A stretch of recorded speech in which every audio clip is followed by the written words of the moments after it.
Religious OCD क्यों होती है, आज के इस वीडियो में हम बात करने वाले हैं कि रिलीजियस ओसीडी क्यों होती है। रिलीजियस ओसीडी वैसे तो हमने इसके ऊपर पहले बहुत सारा बात किया हुआ है कि किस तरीके से होती है, किन किन कारणों से होती है, ये सारा बात किया हुआ है। परंतु रिलीजियस ओसीडी को बढ़ावा किस तरीके से मिल रहा है, इसको थोड़ा सा और आगे समझते हैं कि रिलीजियस ओसीडी चाहे जैसी भी धारणा रही हो आपकी पुरानी, अब होता क्या है कि इसके अंदर मैं आपको एक स्टोरी बताता हूं।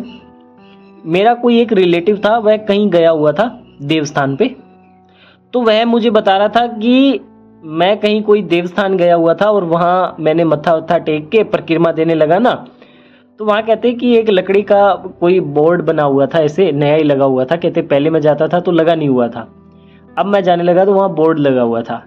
तो कहते मैंने ऐसे क्या किया कि ऊंचे होकर के उस लकड़ी के बोर्ड पे ऐसे थोड़ा सा है ना, ऐसा हाथ लगा करके ऐसे थपकी दिया हाथ से और ऐसे माथे पे लगा लिया। तो कहते भाई मेरे आगे जितने चल रहे थे तब तक तो कुछ नहीं हुआ, और जो मेरे पीछे जितने ही चल रहे थे कहते वहां थपाया थप होने लगी, ऐसे आवाजें आई कहते जोर जोर से। तो कहते कि मैंने ये चीज देखा कि लोगों को वहां कुछ भी नहीं पता है, जैसे मैंने वहां उस पे थपकी दिया और ऐसे किया तो वो भी करने लगे। यही समस्या है, सबसे बड़ी समस्या यही है। जितने लोग भी आज रिलीजियस ओसीडी से सफरिंग कर रहे हैं ना, उनकी यही समस्या है, क्योंकि उन्होंने खुद से तो कुछ भी नहीं जाना है, खुद से तो उनका कोई मतलब ही नहीं है।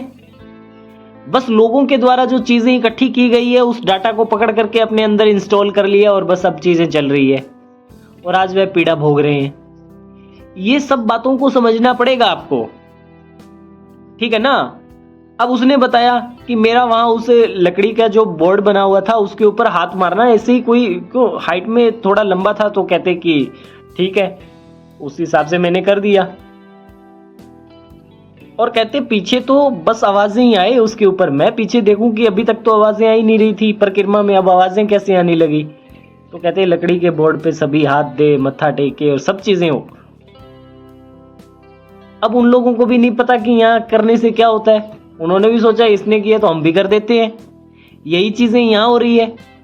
जितने लोग भी आज रिलीजियस ओसीडी से सफरिंग कर रहे हैं वह भी क्या कर रहे हैं, कहते जी मैंने उस महाराज का वीडियो देखा, मैंने उसका ये देखा, मैंने उसका वो देखा, उसने कहा ये हो जाता है, उसने कहा वो हो जाता है, ये हो जाता है, वो हो जाता है।